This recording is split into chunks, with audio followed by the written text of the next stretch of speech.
Here we go, folks. We've got this stock here that just hit 304.75, closed at 307 something, see, 304.84. This is what I was telling people in pre-market about 304.75, and it just went off, and there it is there. Don't ever underestimate my limit orders, MMT. And there's a big haircut, and there's some news to follow. Let's make sure that our Google and other stocks are not being affected about their margins, their operating margins in the SEC filings, which I'm going to look to see if I can find more reports. What I am seeing is Apple headlines crossing wires, staging to see gross margins of about 26% in Q1 of 2011.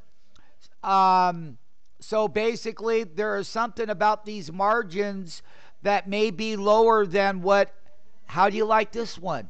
Than what was anticipated. So basically, when I can find out more news, MMTs, the only thing I see right now is Apple headlines crossing the wires. So what I'm going to do is put this on there, and when I told people about it coming down to my price at 304.75, we got people that got hit naturally, and then they're coming out. They already did. They're just selling that, and this is after hours drop. Give people more the reason to own Google now and sell this and buy Google. Here we are. I got to find out more about the SEC filings and the gross margins. If they're taking their operating margins down compared to what they just did on their release, then that means that they had to come out and disclose something. You don't get that big of a haircut unless there's something to it.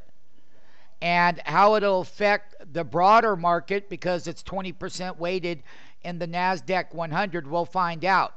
But when I gave my limit orders out at 304.75 this morning, and there it is, then that will teach the people that were in the free trials today to never underestimate my orders.